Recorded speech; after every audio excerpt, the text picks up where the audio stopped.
Wales. There's the Sarries coaching staff. Paul Gustard on the run-in before he heads to England and the international arena. Jérôme Garcès, our referee today, assisted by a brace of Mathieu's, Reynal and Noirot. Ulster have been saving their best for Europe since the last meeting with Sarries. An incredible display to thump Toulouse at home, followed by a really gutsy away win in France to do the double. What do we make of last week's craziness in Oyonnax? Back from 23-0 down at the break to win the postponed fixture. It's given them a really good shot at qualification if they can squeeze out anything here today. Oyonnax visiting Belfast next week. 5 points and something today might be enough for them. If they upset the odds today, anything is possible. Pienaar, the man to marshal operations at number 9, as ever. Such a pivotal figure. Jackson, of course, who dug them out of a hole last week. And Sarries on the charge for the first time through Billy Vunipola. Plenty of excitement rippling through the camp this week, not just due to the England EPS announcement, but also because they, for the first time this season, are trying to find something that they didn't have last week, bouncing back from defeat. Wigglesworth to Vunipola, who looks to have the bit between his teeth early on. Wigglesworth pops it back. Duncan Taylor in for Barrett, and finding a little bit of space too. Wigglesworth, Farrell, Bosch, Ransom, Fraser excluded from Eddie Jones's plans for the moment, keen to make his imprint today. There's Mako Vunipola inside the 22 to the short side. It's good defensive work from Craig Gilroy. Yeah, very bright start from Saracens. Just great, keep ball through 5, 6, 7 phases and drew a silly penalty in the end. Craig Gilroy, made sure that the advantage didn't go for more than a shot at goal. But a great start for Saracens. Ulster will want to have started considerably better than last week. They can't afford to give this quality outfit any sort of lead that they gave Oyonnax. So they want to make sure that they get back into this game nice and quickly. Yeah, it's always interesting when we look at teams that play Saracens, how they adopt the early kick-off, and Ulster there choosing not to go for touch. Often, you just don't want to allow Saracens the opportunity to build the pressure and play down in your half of the field. Might have been better placed just to clear the ball and just take play up to the halfway line. First shot at goal for Owen Farrell.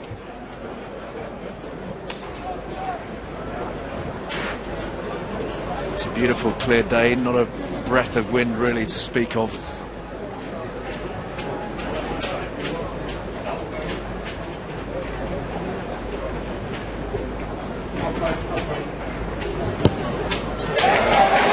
Well, he's been working on expanding his game this season, Owen Farrell. It's been noticeable the way he's been attacking the gain line and putting his runners through the holes in the midfield. But one thing remains absolutely the same, and that is his excellence from the tee. And that is a textbook start for the home side. Yeah, that's not an easy kick to start for your first kick there.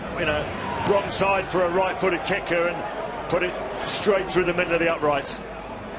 Here's Ben Ransom. Alex Good named initially in the week and having to withdraw. So a couple of disruptions in that back division for Mark McCall's men. Inside.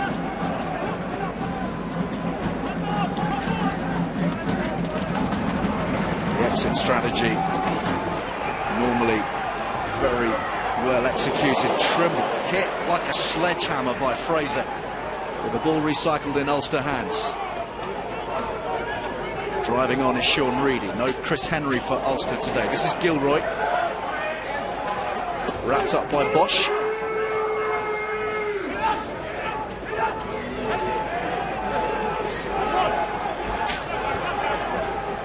Jackson. Marshall. McCloskey, who's had a fabulous season. And there's a little reason why. Power on the burst and an eye for a gap, and Marshall's continuing the movement here, and Sarries are having to scramble here.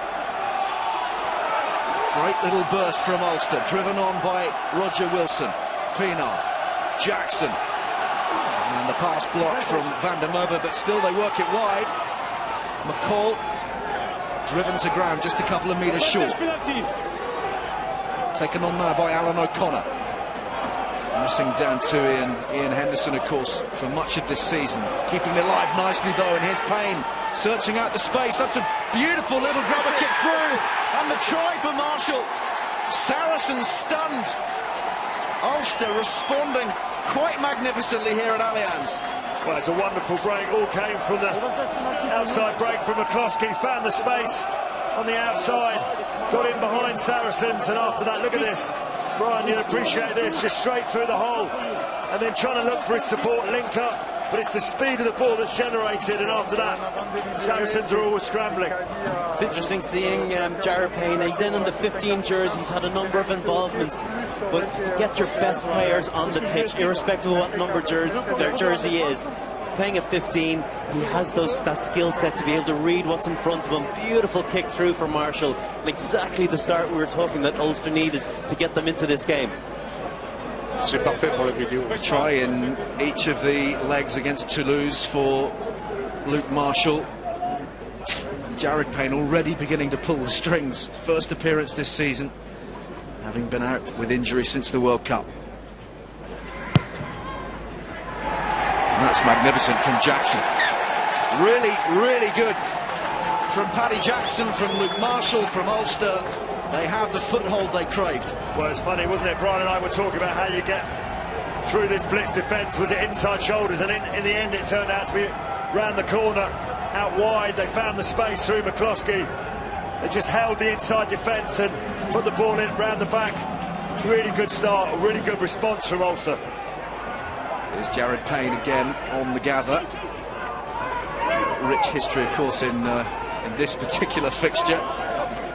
You won't want reminding too much of the quarter-final of 2014 when he was shown red for the tackle on Alex Good. Clearance from Jackson, it's putting Wiles under pressure, a lot of pressure, and Farrell is having to tidy things up.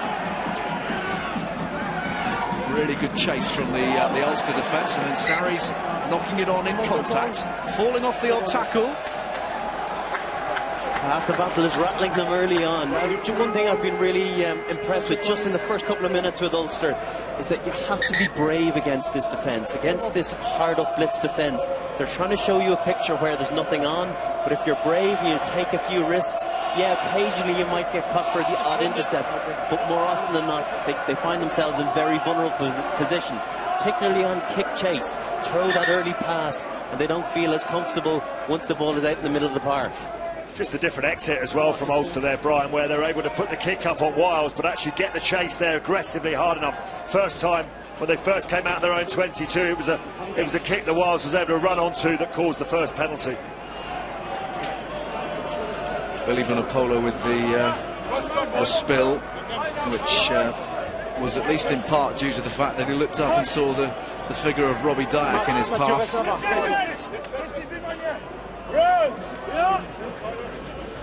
First scrum of the game. Again, an area that'll be keenly contested throughout, I'm sure. Saw the power of this Saracen scrum. Reset. Not much to choose between the two pack weights.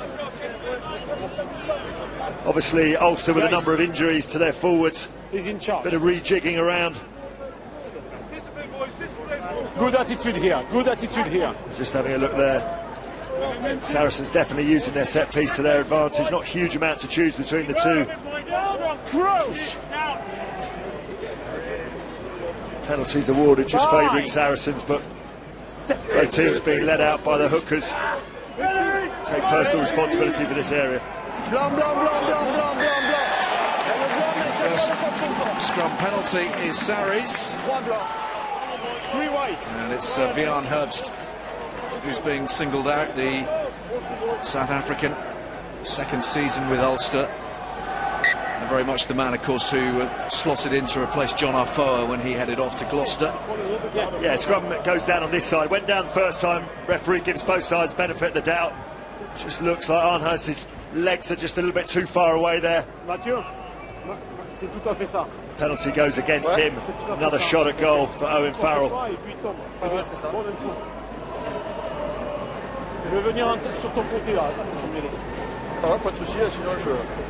It's a rather longer range effort for Farrell, but from the other side of the field. Not far shy of the 50 metres.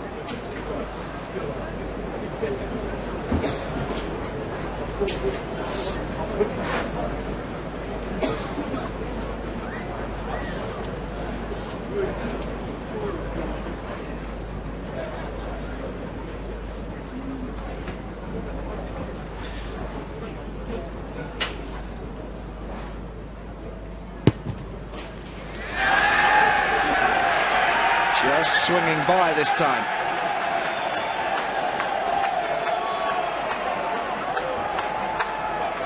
He's been a metronome for much of the season. And of course, like most kickers, an absolute perfectionist, so it'll infuriate and frustrate in equal measure. Chris Ashton, man restored to international colours after a long old wait. 3 years since he took part in the Six Nations. Here's Bosch.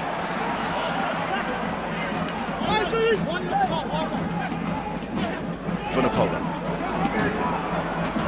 Cut down by a combination of Ulsterman, and the ball moves swiftly left through Taylor, but the first up defence from Ulster conspicuous.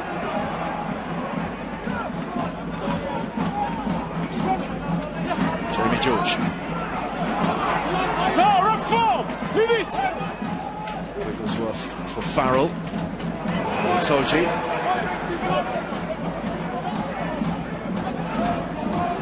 George Cruz.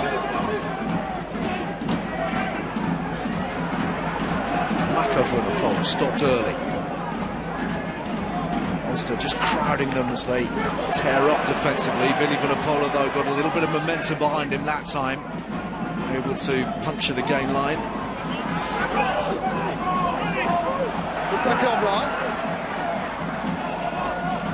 Patience from Mark McCall's men at the moment.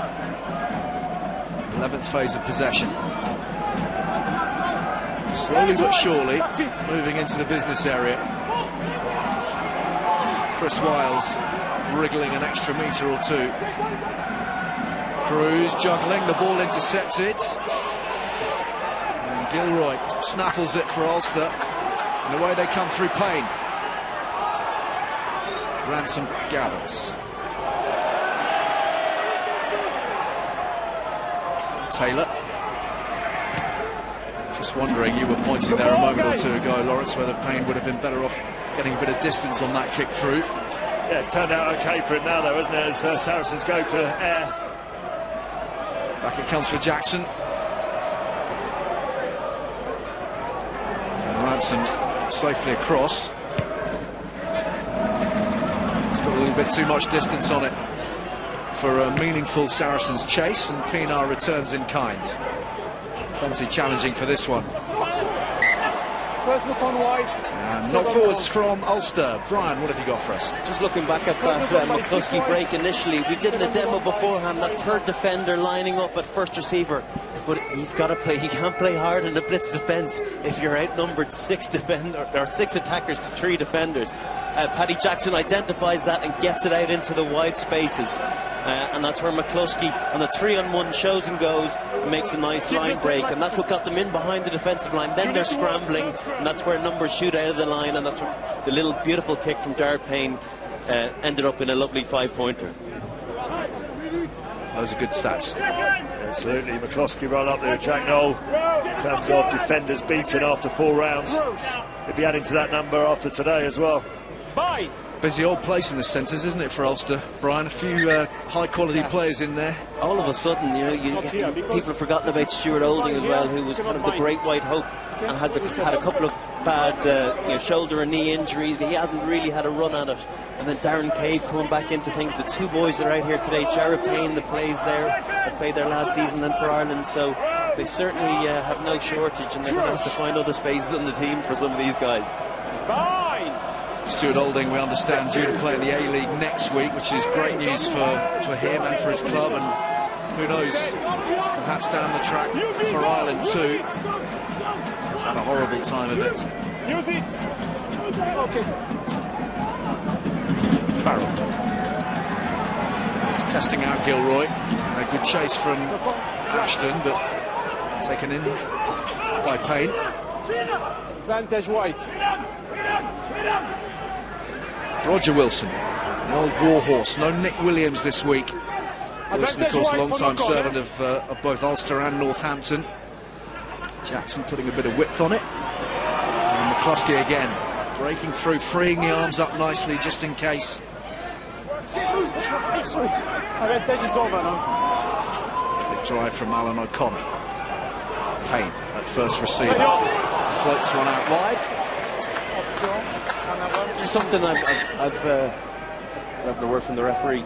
Something I've noticed about Saracens' kick game, and this is what makes them different to a lot of other teams. Rather than just kicking high or kicking long, they find some middle ground where they get great height, but they still manage to actually get out of the territory they don't want to be in. 30, 40 metre kicks, but still get their wingers up to challenge for the ball in the air. And then when you're getting, even if you're getting 40% of that back, you're reducing the chance of giving away a penalty in your own area, getting territory, and you have a chance of getting it, too. So they're very good in the air, and it's a strength of them that I've seen them improving on over the last couple of months.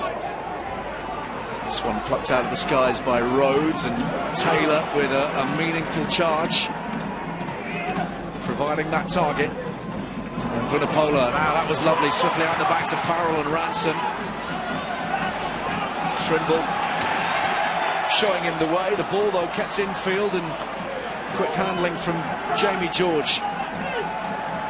Speed of transfer. And coughed up in the tackle by Wigglesworth. Pinar got back to cover his man there and just forced a knock on. And Wigglesworth does not look comfortable.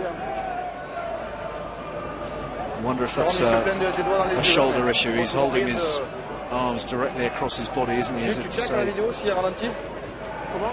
Oui, je check. Perhaps he just had the stuffing taken out of him.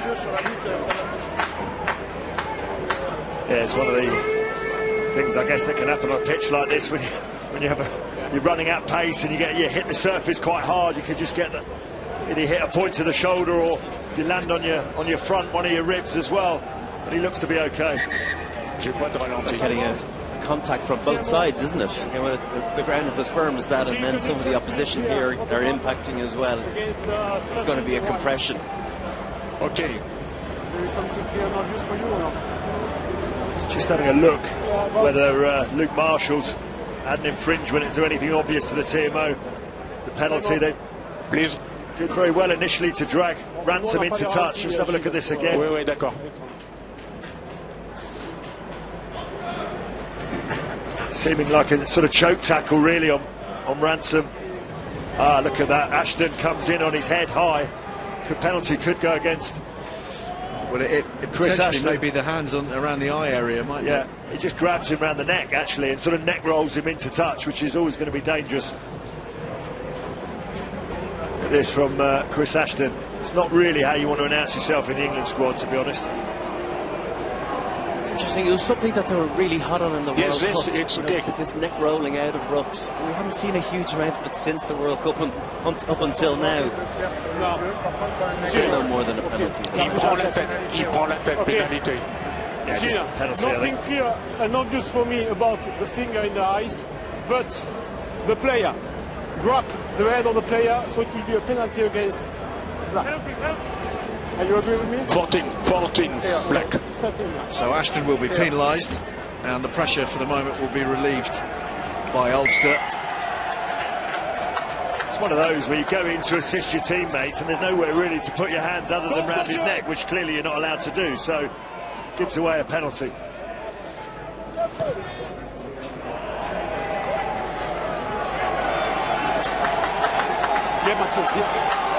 You just got to be so careful when your hands end up anywhere near the eyes. I think as well in his defence, it's when the desperation, the realisation that your player's going to go into touch, you grab at anything, the closest thing to you, and sometimes it's a head. Unfortunately, and rightly so, he got penalised on this occasion.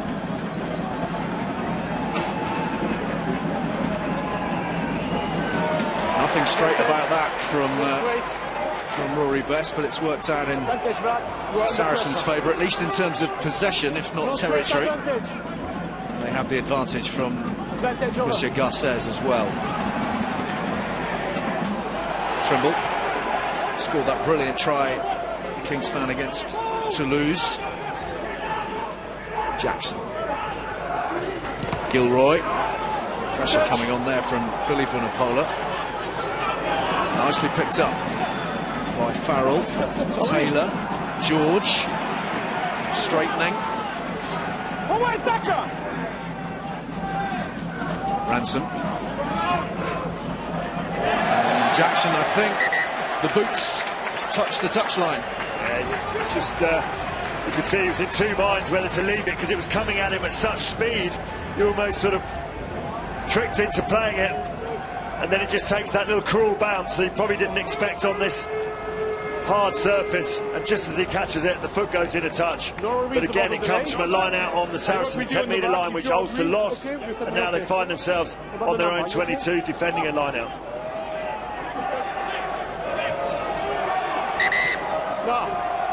Saracens chosen on the first couple of line-outs to go off the top. This time they've got Billy Vunipola lined up at scrum half. The driving ball, such a weapon for them, or will they go round the edge of the line-out? All the way to the back, and George Cruz.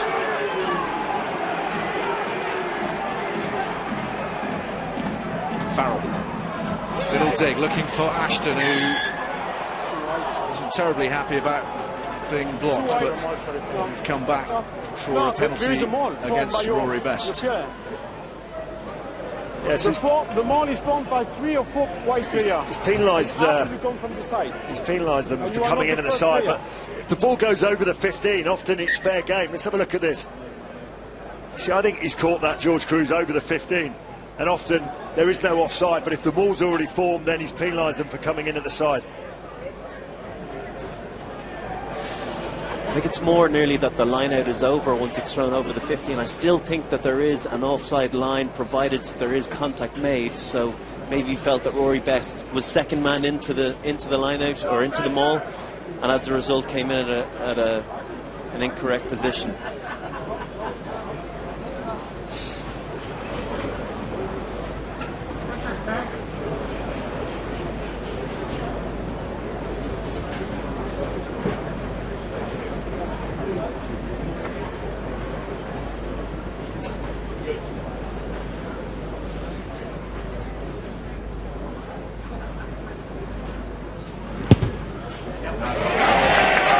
Thump, and Farrell cuts the deficit.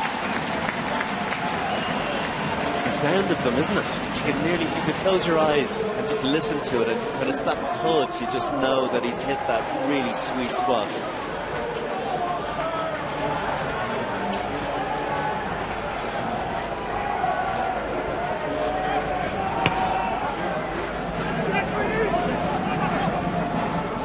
Cruz claiming the restart. Billy Vunipola at the back here, driving the bus.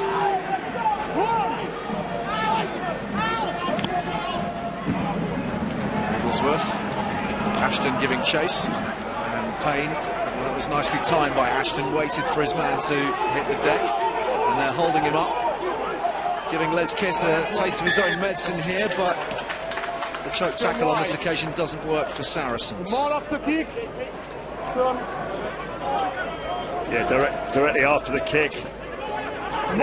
Really well timed by Ashton there. Payne goes up and gets it, and Fraser and Rhodes come in and try and hold it up. But after the kick, the pudding goes to the side that catches the ball. The last one was perfect. Keep working. It amazes me to see disgruntled players when they don't actually know the rule on the receipt of a kick, and a choke tackle can't be affected, then they don't understand when the referee gives us the scrum to the attacking team. Stay.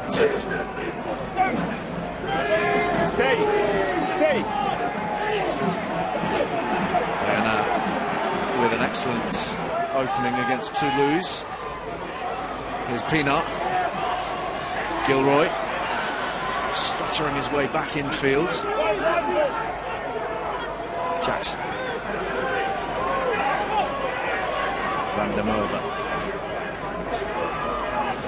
Jackson again looking for options, finding a really good one in the cross kick.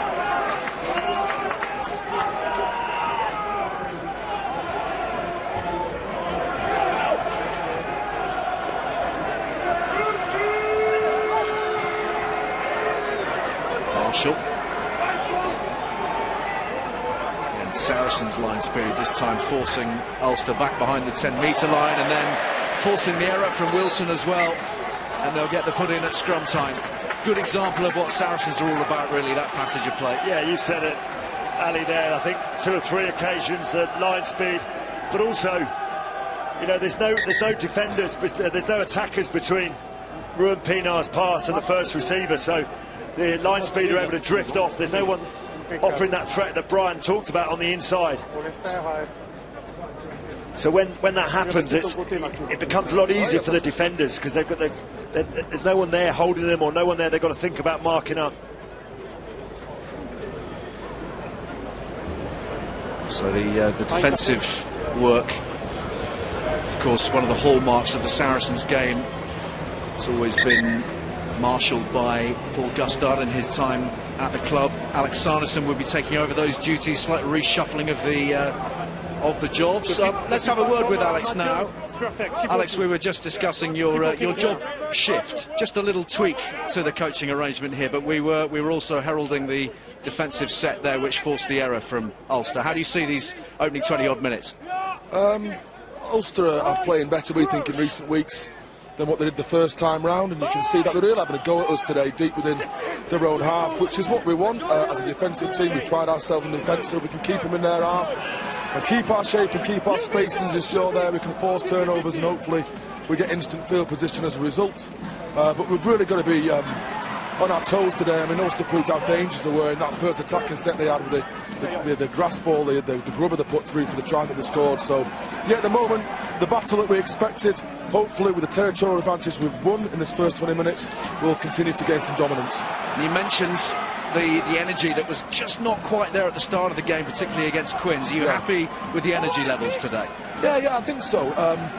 You know, aside from us getting a little bit tight when they made that break down the right-hand side in that first attacking performance, I'm really happy with the hits and the intensity we've been playing at. We've had a lot of ball around there, 22, and we seem to be doing the right thing at the right time in terms of finding the space in the backfield, and as Owen's finding there, just putting the kick through when it's a bonus possession as it is there, having had the advantage. Thanks for your time, Alex. Cheers, Ali. Yeah, they'll be wanting to start converting this pressure into points on the board. Farrell will have a crack now. Yeah, it's interesting. Alex talks about the fact that other than the one break from McCluskey, they've actually dominated the territory, dominated the field position, and that's very much the hallmark of the Saracens game, you know, through the kicking game that Brian talked about. You know, not just kicking to compete, but if you lose the kick, then you end up dominating and staying in the right areas of the field. And you know, they'll be happy, even though they're down on the scoreboard at the moment. They'll be reasonably happy with where the game's being played. There's Paul Gustard. So we mentioned his move to England. The man beneath him to the right, not in the beanie, is Ian Peel. He's now in charge of, will be once Paul Gustard goes, in charge of the scrummaging and the forwards here at Sarries, and he's contracted also with Eddie Jones for a handful of sessions to work with the pack through the Six Nations. It's often when you see a one team that's particularly dominant, you know, often that can transfer itself up to international level. I remember when Leicester were very dominant in the Premiership, the captain, a number of the players, the coaching staff, they come from that side. Shifted a little bit to Wasps for a while. You know, Saracens quite rightly are dominating the Premiership. They're now dominating the England scene. 8 players in the squad, the coaching staff as well. It's no surprise. That is not going to improve Owen Farrell's mood at all.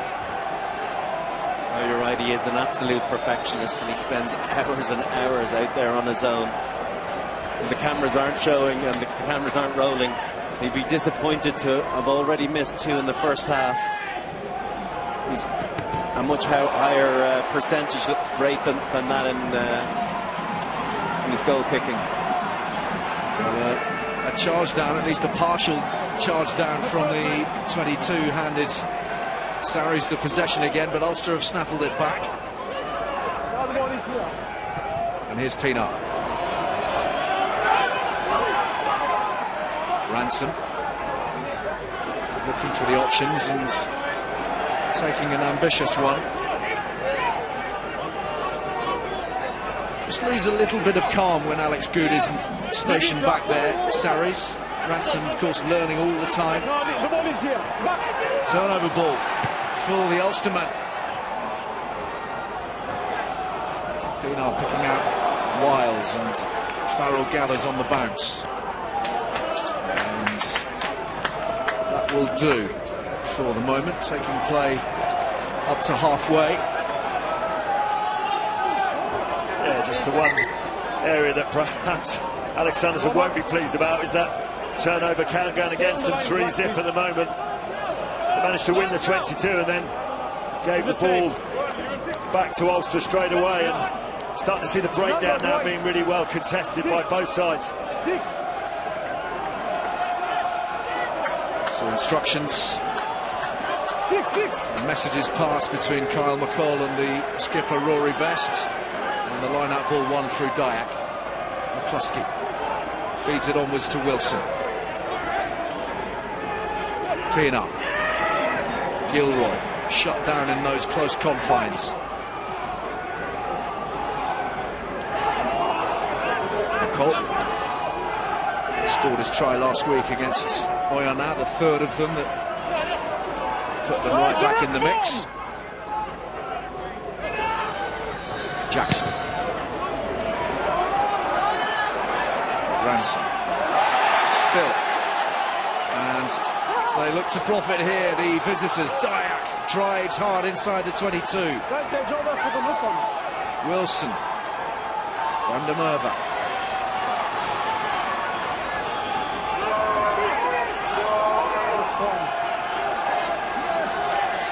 Advantage being played by the referee.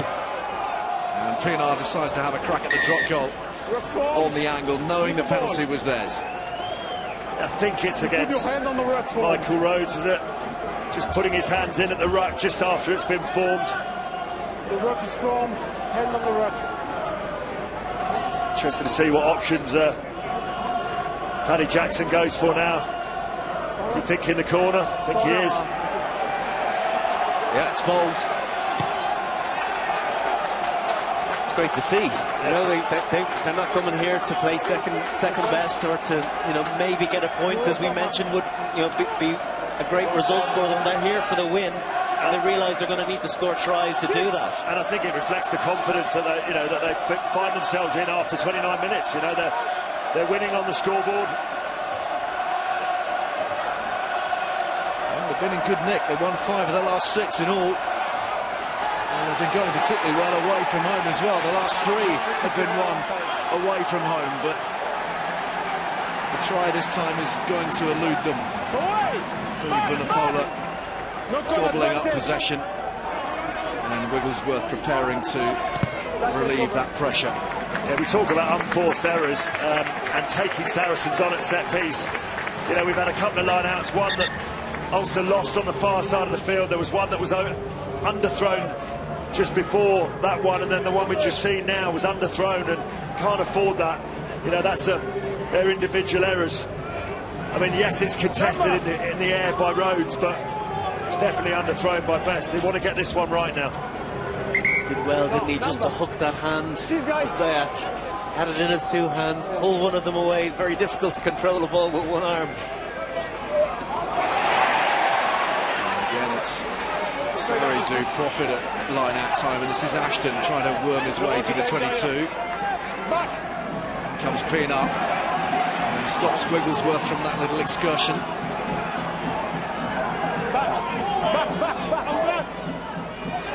taken on by Cruz. Just trying to buy a little bit of extra time and space. Time more than anything, with Wigglesworth previously buried at the bottom of bodies. It's a lovely kick, and it's very well taken Challenge in the air by Craig Gilroy. O'Connor. One of those looking to plug the gap left by the likes of Tui and Henderson. Jackson digs it in over the top of Wigglesworth. And that's one of those funny old bounces that happens here on this surface. It just seems to hold up. And Wigglesworth was all over the place. Ulster have the penalty.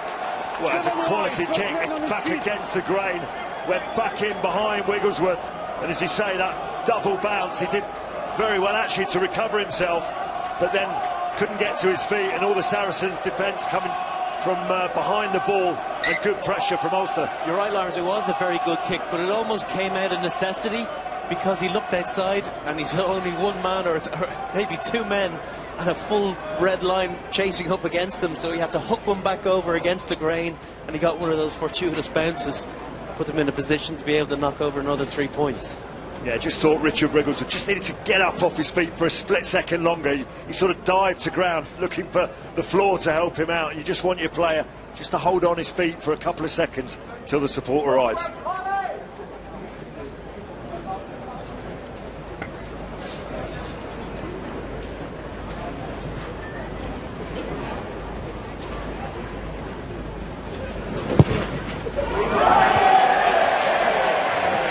Across the face. An opportunity gone begging. Well, that's a couple of opportunities now, Ali, and if this Ulster side are to come away with something, they've got to put Saracens under pressure, both when they have possession down in this half, not giving away poor line-out possession, or certainly when they have the opportunity to get points on the scoreboard.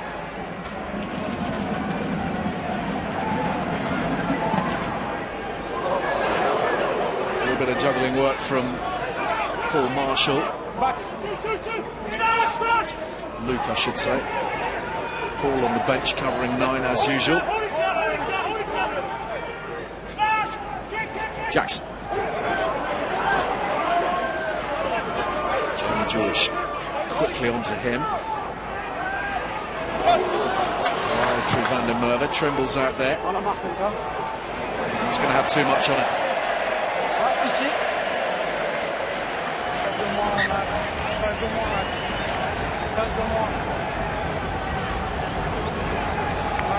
Just feel they need another score or two before the break. Sarries no doubt will regroup. Very different situation, of course, at the Kingspan in November, but they led, didn't they, by 9 points to 5 at the break there. The conditions were absolutely critical on that night, and Sarries rode them the better. But just to put Saracens under pressure and to ask questions they're not usually asked, to ask them to play a little bit of catch-up rugby, put them in an unfamiliar position.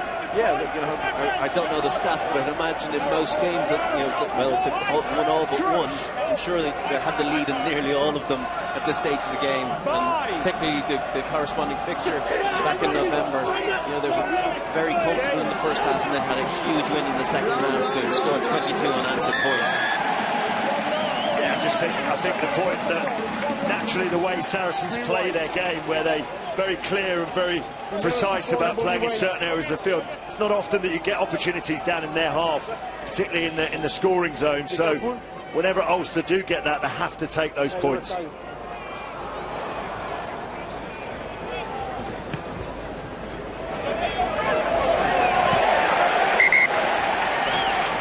There's another penalty. Here comes the way of the home side from a scrum. That's 2 penalties now from the scrum. A couple of line-outs that have gone wrong for Ulster. Sure, Les Kiss will be talking about that set piece saying, come on fellas, we've got to get that right. Just a couple of little warning signs potentially as we see Ricky Lutton preparing to come on potentially here for Vion Herbst on the tight head. It's also a really nice kick down into the corner. That looks nasty. It's the last of the action he'll be seeing, which is unfortunate. Yeah, that is very, very bad news for Les Kiss. They've become extremely reliant on Bjarne Herbst at tight head.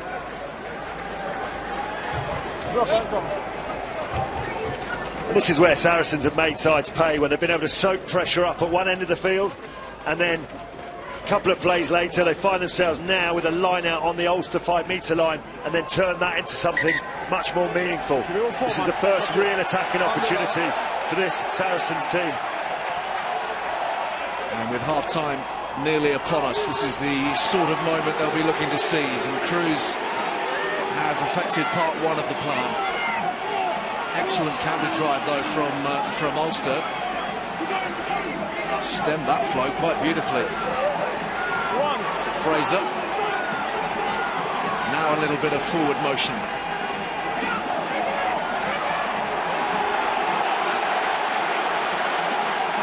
The arm is out from Jerome Garces.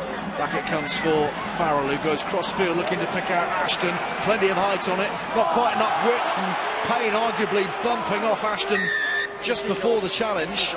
And we're coming back for the offence over the other side of the field in any case, and that's Ricky Lutton. Yeah, it's a shot to nothing again. Interesting, I think Saracens probably just getting a feel for the referee and his decision-making, might decide to pop this into the corner again. Almost certain, I would say. I just feel a bit of momentum is probably starting to build now, and I don't know, a couple of scrum penalties, one or two other infringements, just starting to plant the seed in the referee's head. They go to the corner again, another penalty is given. Maybe it's time that they start brandishing or thinking about brandishing a yellow card. It was Ricky Lutton who brought the ball down, rather inadvertently actually, because his own player had pushed him into the mass of bodies. However, it's Itoje's ball. And that's excellently defended there by Ulster, as they did the first line out. Can they get it on the floor? Stop the second surge. And here comes that second surge. They're over the line, and the try has been awarded. Billy Vunipola is the man seemingly at the bottom of it all.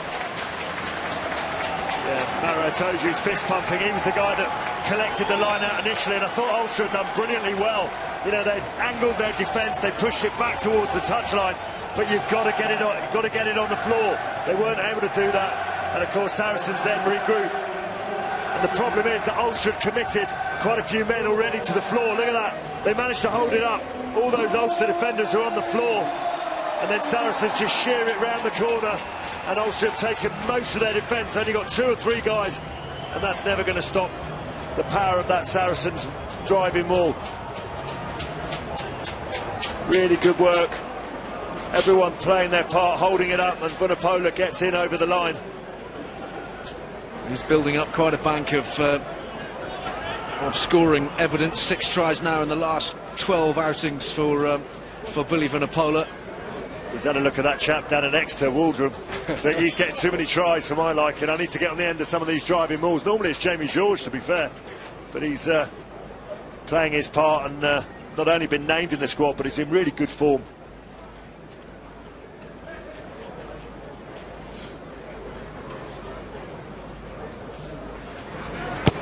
Oh, lovely shot. And Farrell back on form with another couple of points, taking Saracens into a 13-7 lead. I think that's the difference, isn't it, between a really top side, no disrespect to Ulster, but look how clinical and ruthless they were.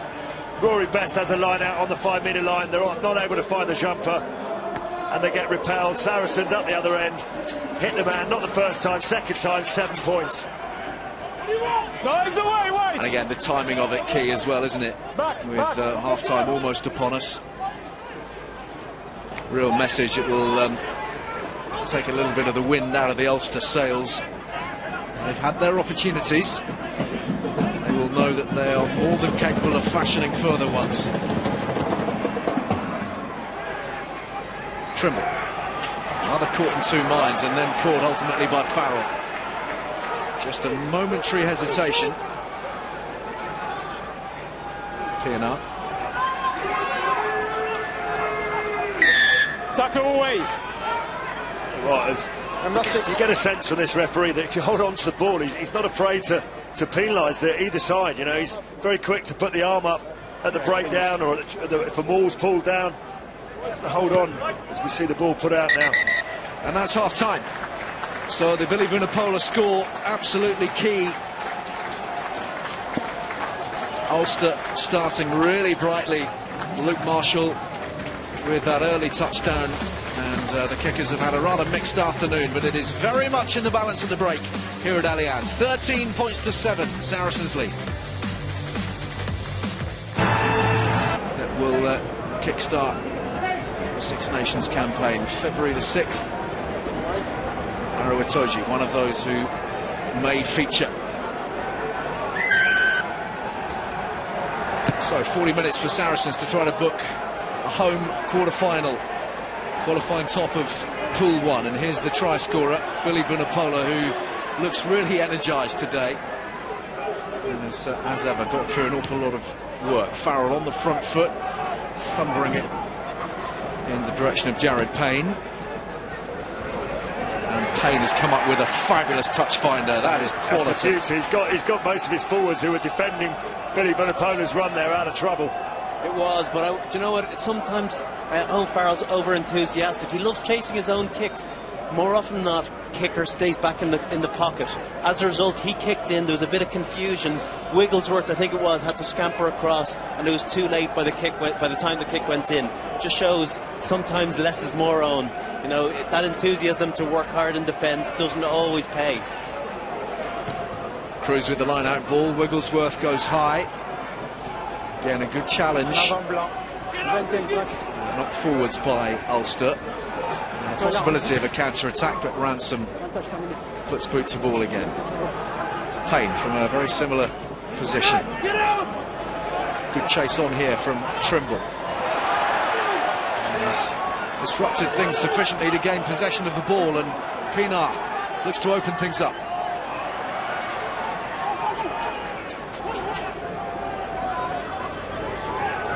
Gilroy. Lovely balance to his footwork. No way through the red and black wall. Lutton setting it back. One man who's changed, of course, from the starting lineup. This is Sean Reedy. Marshall. McCall. McCluskey. That's neat. Yeah, it's a shame that for Ulster, wasn't it? The passes were just behind the player, so had no real option, McCluskey, other than just to put the boot in and just try and keep this pressure on this Saracen side.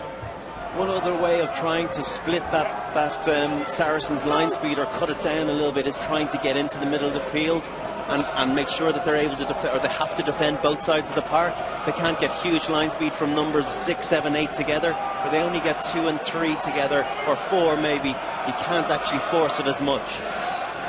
So hitting to the middle and then coming back to the touch lines. Good tactics from Ulster.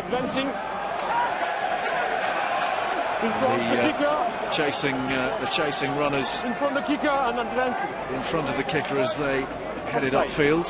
Yeah, it wasn't against Wiles on the wing. It was actually against some of the forwards who were advancing too early. Well, fairly serious consequence as a result of that. Territory firmly in Ulster's favour, and a really good opportunity from here. Yeah, Best has got to get his arrows sorted out on this occasion. That one green one, look at that, 25% success. Real opportunity now.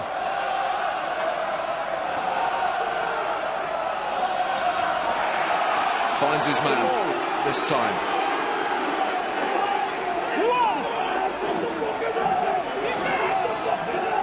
Pienaar looking, watching.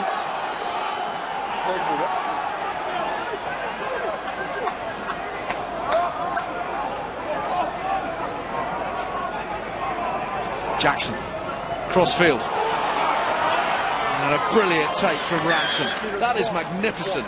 Yeah, again, referee was playing an advantage from 2 Saracens players collapsing them all. 3 and 2 collapsing. Yeah, Duplessis and George, the 2 front row forwards, collapsing it. It was Jackson opts for goal. Well, it's good pressure from Ulster. They needed something in the early minutes here of this second half. Yeah, they got a nice drive going there. Pienaar, referee had called one drive already, so he's just thinking about trying to make the ball available, but his forwards take the decision away from him. And then it's Jackson on a shot to nothing. May as well go for it into the corner. It doesn't come off.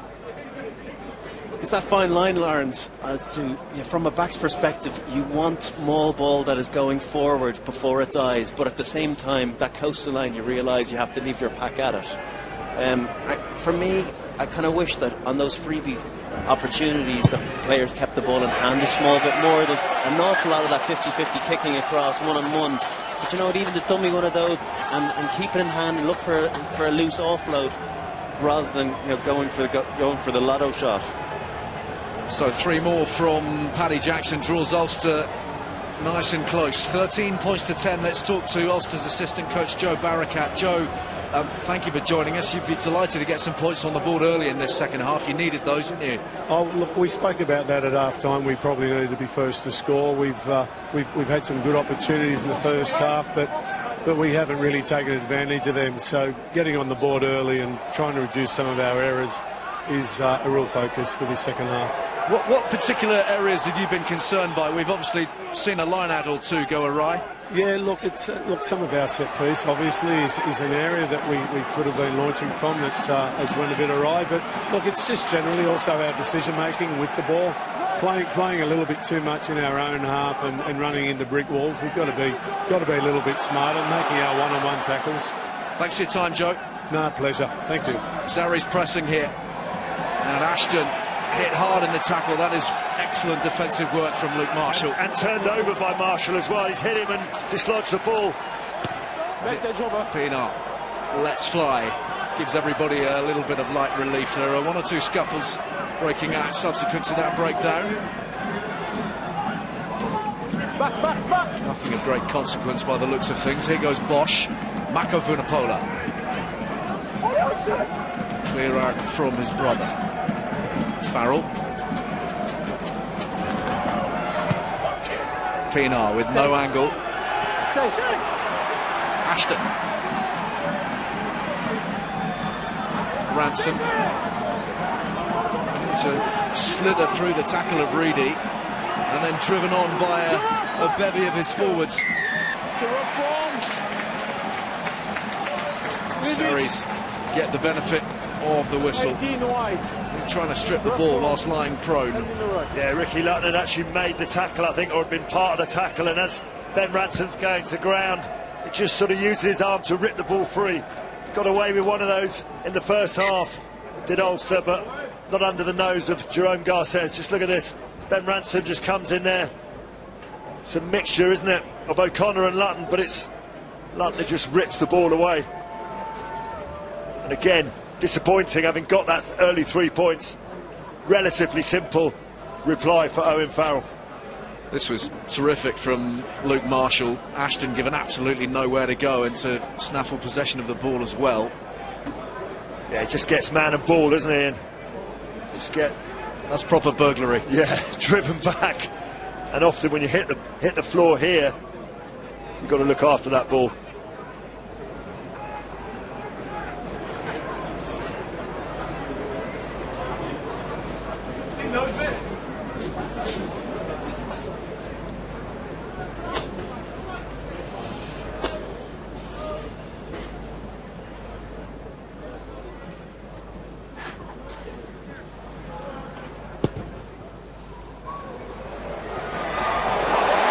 This time the post is a little helper for Owen Farrell. 6-point buffer restored.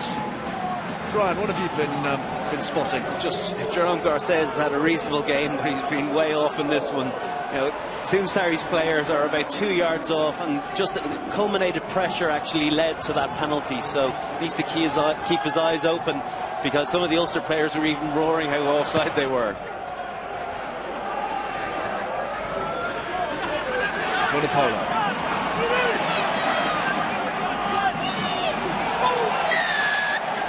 And the penalty. Oh, I find that really frustrating as an Ulster player. Just be saying to your kicker, look, either put it up in the air so that I get Vunipola man and ball, or put it in as far deep as you can. But that's a halfway house where you get a really good ball carrier like him, 2 or 3 yards run up, and he becomes a difficult guy to stop. You give away a penalty.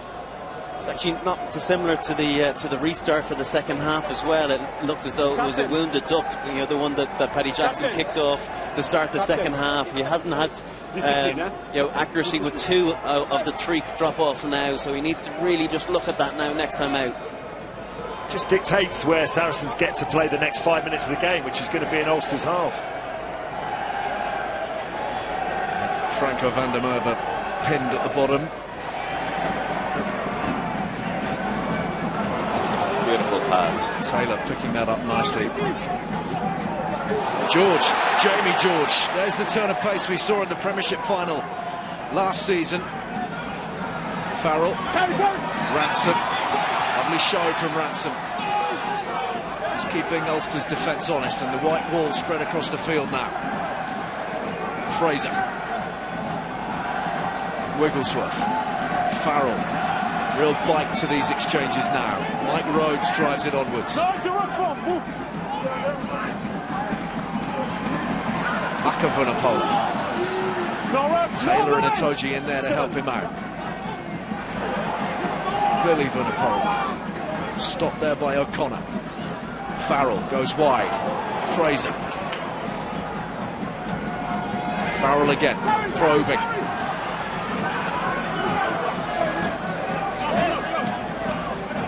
Into the 10th phase of possession. Again, it's Jamie George on the ball. Will Fraser's down and looks uncomfortable. A little pop pass this time for Duplessis. Farrell. Vunipola. Wave after wave coming at Ulster at the moment. Itoje. Lots of big men adding their weight. Maka Vunipola. Fraser still being attended to, that's a concern.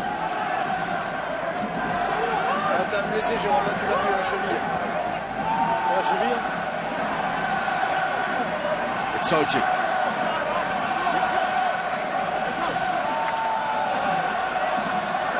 Maka Vunipola. Sarries intends on battering this door down.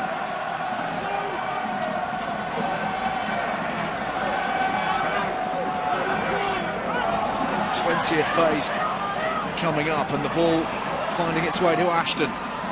Farrell, lovely little skip through from Farrell, and releasing Taylor. Magnificent from Saracens, magnificent from Owen Farrell. Well, the referee was playing the penalty advantage, so there was points coming either way, but Farrell felt he wanted more than 3, and Brian O'Driscoll showed it in the demo before, but it's the little show and go from Farrell, and then the acceleration, and the Ulster defence just bit in on it. Look at this, he's there in the pocket, ball comes around, often a little loose ball there, little show and go, little dummy, knows exactly where the support play is, and he's able to feed that support. Really lovely break from the fly half. Ashton provides the pass. Often they talk about just using the ball in your hands and allowing the ball to be the distraction for the defender. On this occasion, it's exactly what Farrell did to create the space out wide. It was brilliant, Lawrence, the way the ball was actually kept alive. Ashton delivered it straight onto Farrell, and he caught Jackson, I think it was, came shooting out of the line, identified that V that we talked about beforehand and attacked into it. Offload, beautiful try, lovely run in from Taylor. Farrell's been really, really good. I think I've watched him these last few phases of play, and he's taken the ball to line. It's almost as if he's sending a message to Eddie Jones that I can take the ball to the line and I can throw those flat passes. He's picking the second and third forward at times and being brave with the pass. New aspect to his game, I think.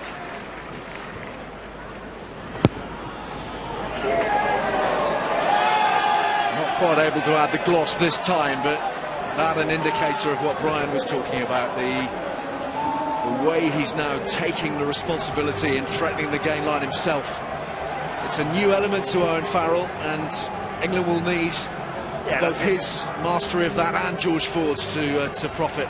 And also I think it's it's a demonstration of how mentally he's able to put the disappointment of what happened in the World Cup, which, you know, to any player who was part of that, particularly Owen Farrell, huge disappointment for him and for England, to put that behind him, come back to Saracens and just play at a really high level straight away. A lot of talk about him playing outside forward in the Six Nations. That's a live possibility, we understand, certainly until Manitou Langi becomes available. So Ulster now facing a big challenge. Trimble taking that challenge head on. First things first, got to get back within losing bonus point territory ideally. Oyonnax to come in Belfast next week. You'd like to think, with the French side out of the qualification equation, that should be a win, should be 5 points. So anything they can grab onto here at Allianz will go down a treat. They'll have a fabulous opportunity to qualify as one of the runners-up, one of the 3 best runners-up.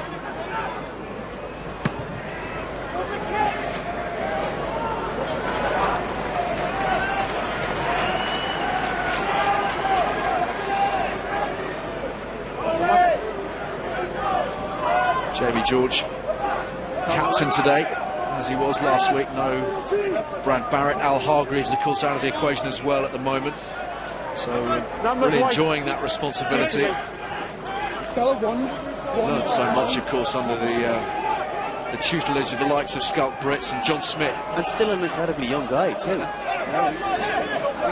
They make front row forwards different these days. They're now starting to build them at 19 and 20. A bit of obstruction. No longer do you have to invest 5 and 6 years to make it into the club and international scene. You're seeing guys at 22, 23 years of age starting to break into international setups. Obstruction on 10 black.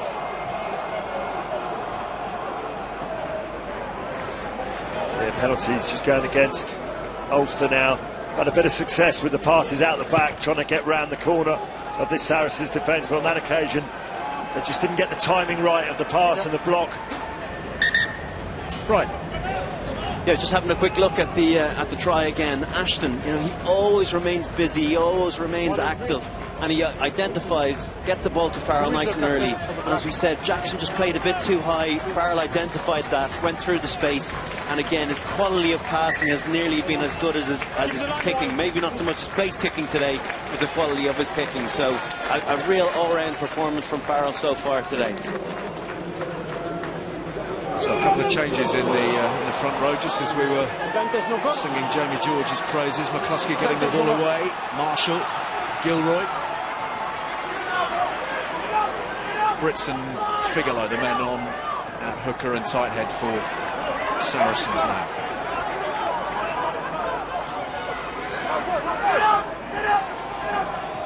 Jackson. And that's wild. Not part of the highlight reel, that one. I don't think so. There'll be plenty featuring Andrew Trimble, but not with that particular pass. Often when you get slow ball that Ulster just had there, to try and attempt to go wide off slow ball against the blitz defence is just playing into their hands. As soon as you get slow ball, you want one of those short runners coming back in just to hold the blitz defence. Then you might choose to go wide again. I can tell you, having played it a lot, you just meet and drink if you see guys going wide off slow ball. It's the hard yards, Lawrence, right? You know that it's not going to be easy, but it still has to be done. So here's Schalk Brits, 6 months out last season with a nasty knee injury, the ACL. Straight into the groove.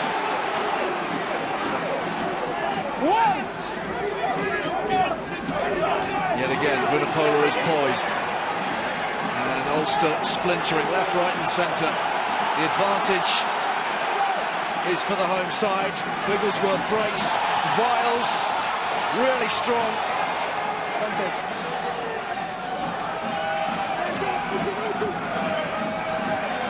Toji.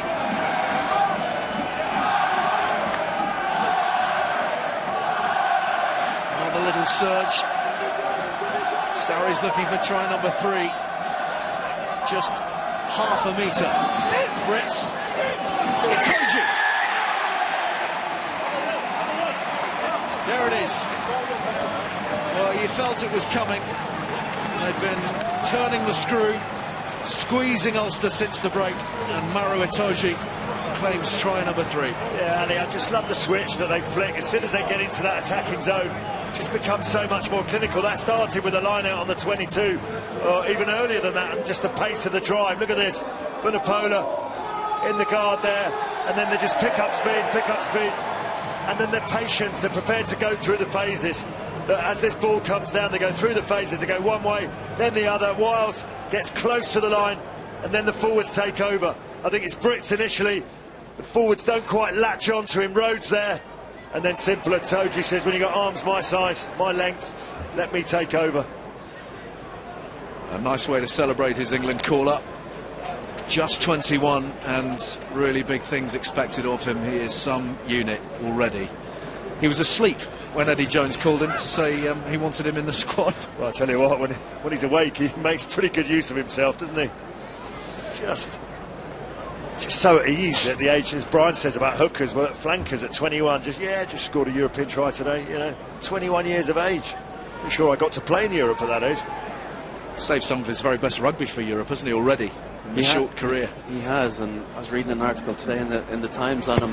He seems like a very level-headed guy. I wonder if he wrote any poetry on the way here, because apparently that's one of the things that he likes to do.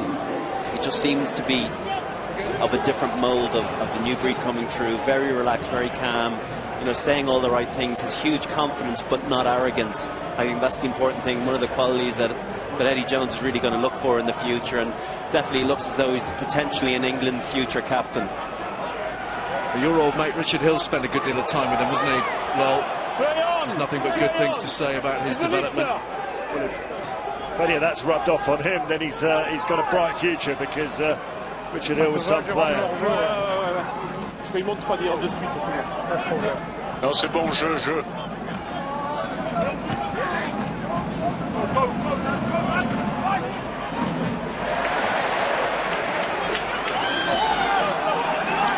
Ashton pinned at the bottom of there. And Gilroy similarly stuck. And there's a card coming here from Jerome Garces. Gilroy can jog all he likes. If I don't hear him, he can't give it to me. Many infringement against White. Yeah, you're going to have to jog in a different direction now, Craig, I'm afraid. A disappointment for Ulster, the last thing they need right now.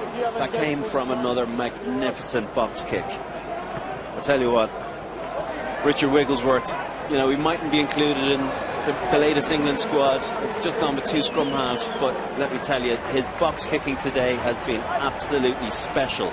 Been on the money every time, giving its wingers an opportunity to make a big impact or compete in the air.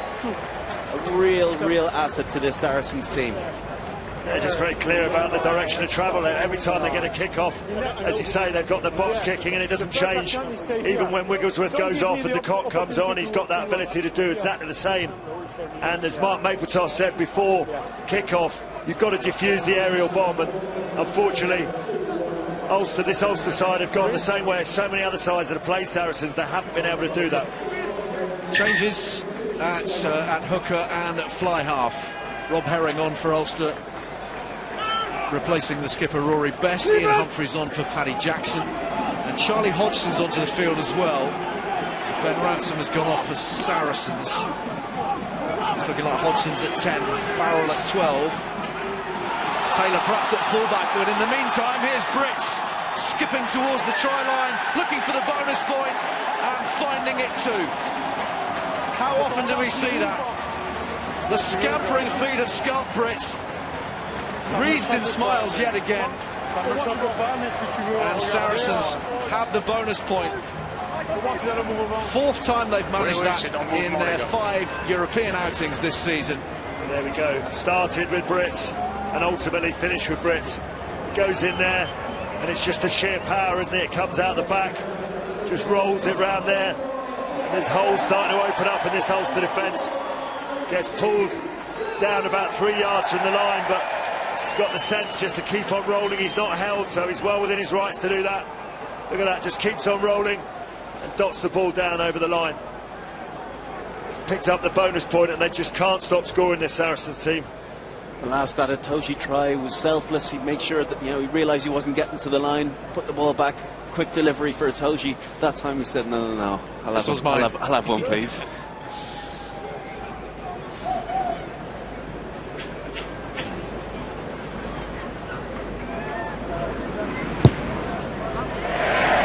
It's more like it. 5 from 9 today from the tee for Farrell. Just about the only thing that hasn't gone entirely his way. More replacements, with next week in mind perhaps. Will Fraser is off and Jackson Ray is on in his place, and we've got a change at scrum half as well in Neil de Kock. Evergreen at the age of 37. He's on for Richard Wigglesworth. Sarries have to go away to Toulouse in the final rounds. They know that they essentially have done the job now, and that home quarter-final is theirs. It'll be about the seedings from here on in. Here's Brits again, full of bustling energy. Hodgson, Farrell, Taylor missed out, Bosch, still Bosch. Good power from the Puma. Vunipola, Cruz, lovely handling. Mako Vunipola's there, tries to keep it alive. And the handling now, really crisp and slick. Figalo drives it onwards. Ashton, Brits, Itoji. Some people still level the accusation at Saracens that they play boring rugby. They should just watch the last few moments here. Hodgson. That one not quite as crisp. And the let off for Ulster.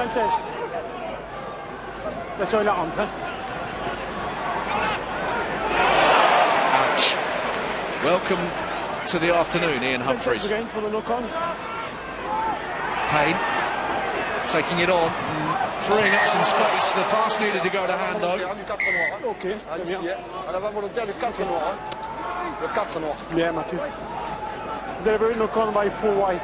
Yeah, he was playing an advantage for the original knock-on by Saracens, so trying to give Ulster the advantage. That one being a deliberate knock-on, it's now gone back for the penalty, and the players will all get a breather. Brian. Yeah, I just want to have another quick look at the quality of the box kicker, Richard Wigglesworth. He's off the pitch now, replaced by Neil de Kock. But again, the quality of the kick is only matched by the quality of the chase. It was a clean catch from Ashton. It was this one, it was on this occasion that Gilroy came up, fell over the wrong side, found himself in the sin bin, kick to the corner, maul try. Very, very effective, simple rugby from Saracens.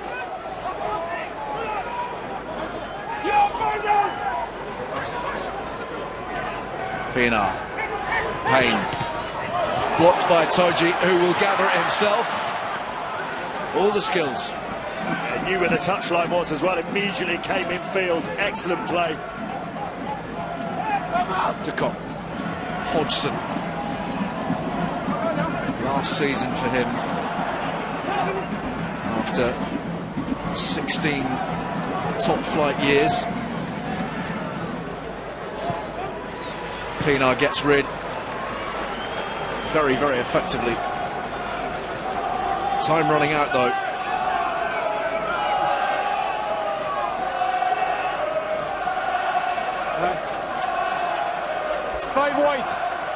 Discarded by England, loved by Saracens. 5 white. Very, very useful operator.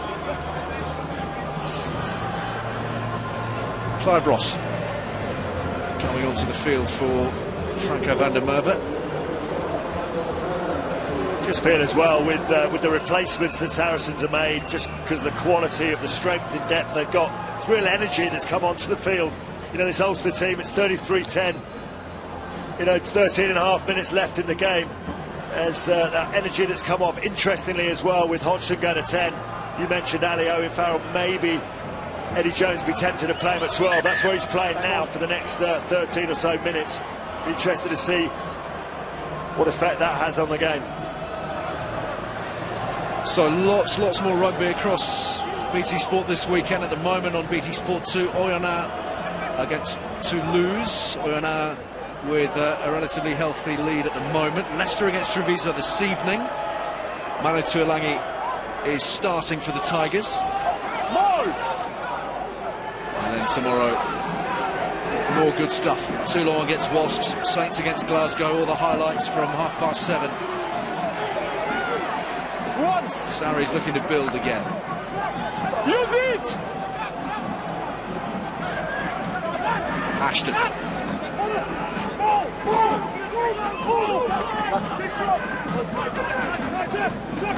Rhodes. South African born. No, white!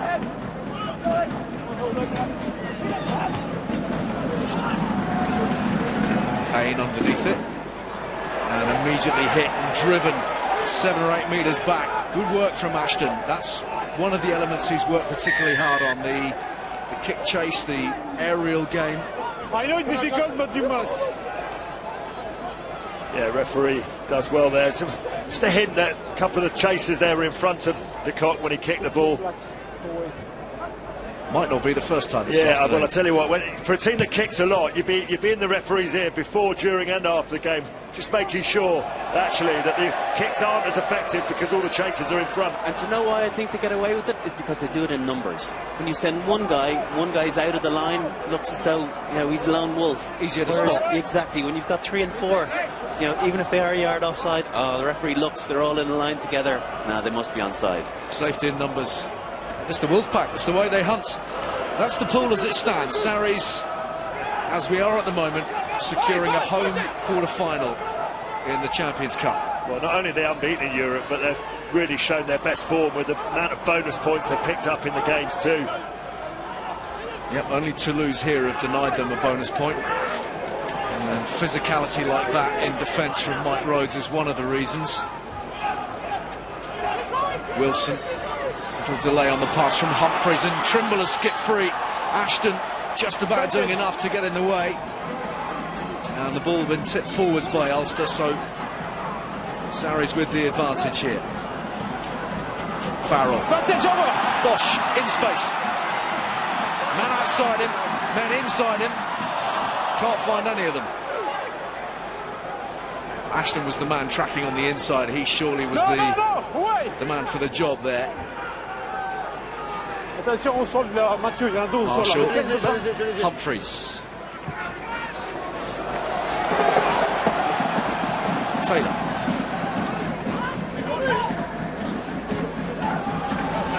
Game being played at a heck of a lick now by Sarries. They are turning up the tempo, and Bosch comes clattering through. Brits driven off the ball. Itoje. Full of running still. Into the last 10 minutes. De Kock. You're right, those fresh legs, Lawrence, they're really making a difference. Whipped away and intercepted. And Ian Humphreys has a job on his hands here because he may be caught by Chris Wiles, who then gives up the chase. A consolation score for Ian Humphreys. The 33-year-old legs held out. The parachutes came out about the 22. I've been that soldier myself. The head back, and you can't get to the line quick enough, but fair play to him. He backed himself, and yeah, it's not much more than a consolation try. Unfortunately, from an Ulster perspective. I want to know if the ball leaves the ruck form, yes or no. For us, it's fine. But I want just to confirm. Just checking the way the ball left the ruck, whether it was deliberate or illegal. I think it's you know, the referee feels it's okay. Yeah, ball just gets caught underneath the feet. I don't agree with going back to TMOs for that. I think you've got to be able to allow, you know, see the judgment yourself from a referee perspective. That just slows it down. I know it might have only been 5 or 10 seconds, but come on, we've got to be able to be forthright in our convictions as to what we've just seen and play it. Yeah, and he kind of felt he already knew what it was. He just wanted to double check. Le ballon est sorti.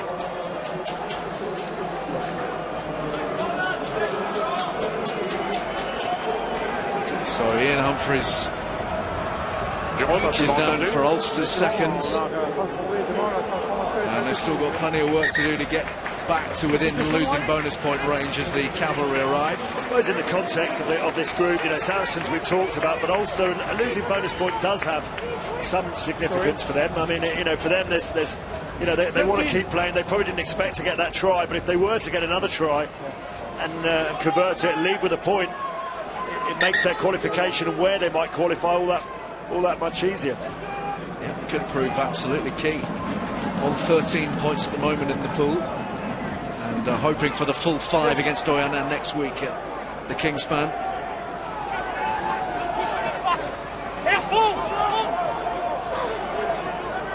Still opportunities. Herring taken on by Dyer.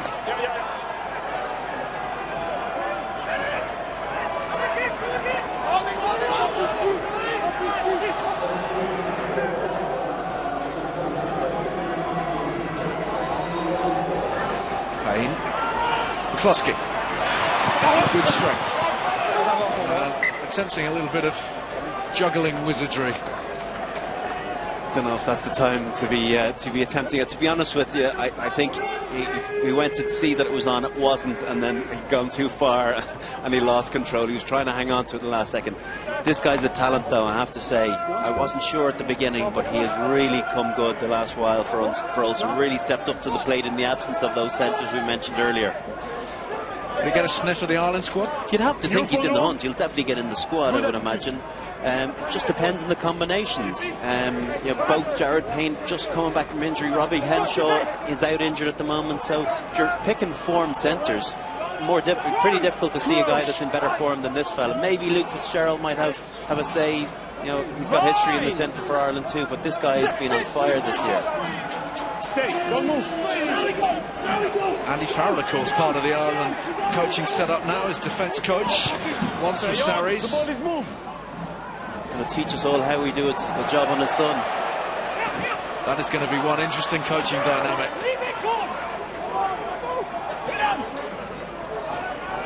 Ulster giving it a rip now, as they have to.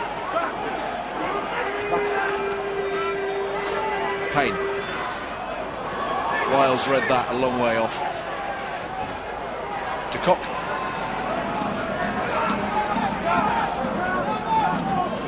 White.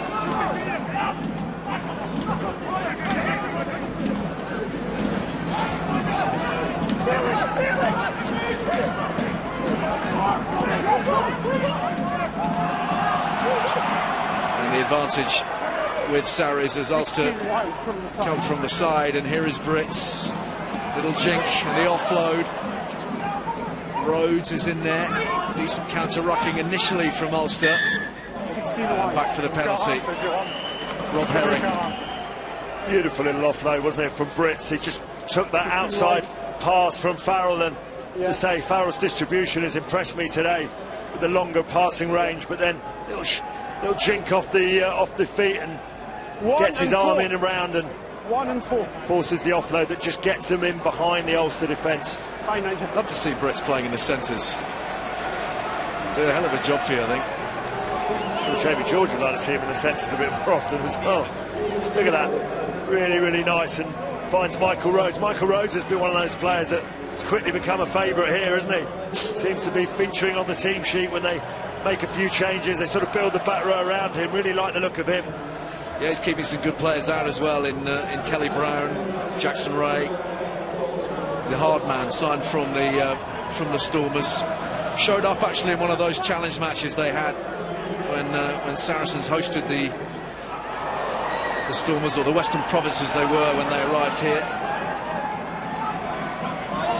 Seem to have a pretty good link into South Africa, the Saracens, don't they? There's no obviously Berger on his way over here too. Not a bad country to be hooked into, to be fair. You're looking for big forwards. Swapping one Berger for another, aren't they? Alex Lazowski, of course, signed this week from Was as well, a young number 10. Bright future. Hodgson retiring, so he will slot in as Farrell's understudy. They've also signed a very exciting Fijian called Sabe Rawanga, who's been tearing it up on the 7 circuit, so that could be exciting to watch. Paul Marshall on for Ruan Pienaar with this match done and dusted, you feel, as we enter the final 5 minutes. Straight. Just not quite able to orchestrate enough this afternoon, Pienaar. Been on the back foot too often. You're going to be hot. Crush! Let's go, come on. Pass, let's go! Bind! Sit! Don't change. Stay like it.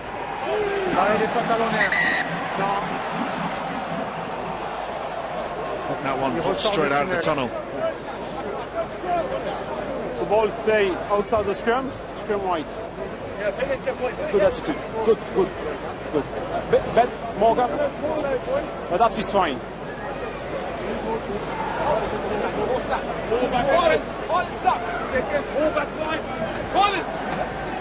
Big cool rotate. Crush. Let's go, come on. Bind. Sit. Stay, don't move. Feeling the heat here, the visitors, but they've won the penalty. No, you won. Marshall has picked out Ashton. Sarries have another crack at it from inside their own half this time. Here's Tompkins.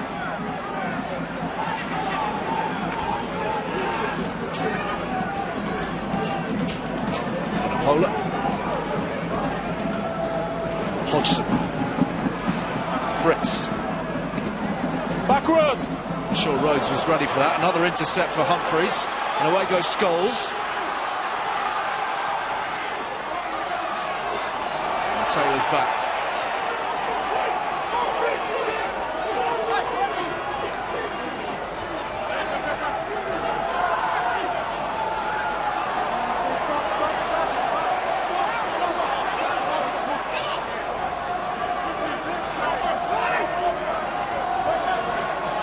Where the control comes in, the composure that Sarries show in seeing matches like this out, just denying any little sniff for the opposition. Ruthless. Brian. Yeah, it's hard not to be impressed by the Saracens team. The 74th minute, just look at the line speed, the intent is still there. They definitely back themselves from a fitness point of view. Squeeze pressure, force Humphreys again to throw the dummy and into the strength of their defence. So they're just relentless in what they do for the full 80 minutes.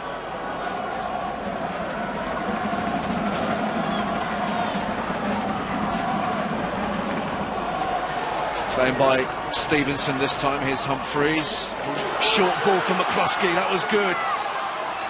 Did well to get it away as well. Payne, again the delay on the pass. Clive Ross carries it onwards.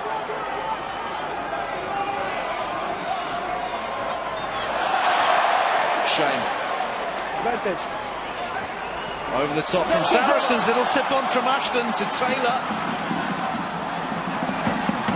Those legs are feeling a little heavier than they were in the initial stages of this match, and you can understand why.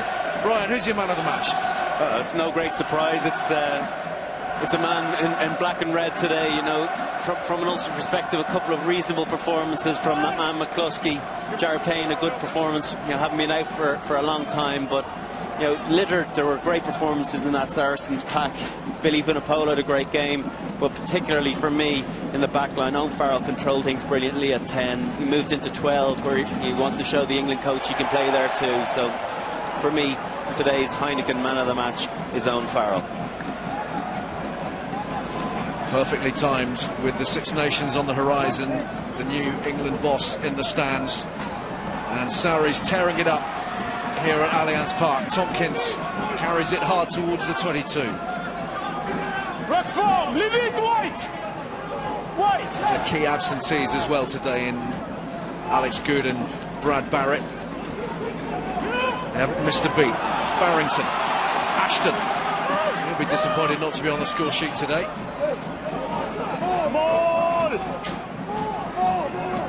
Held up in the tackle, and the ball is Ulster's But that, I'm afraid, is that as far as the Northern Irishmen are concerned.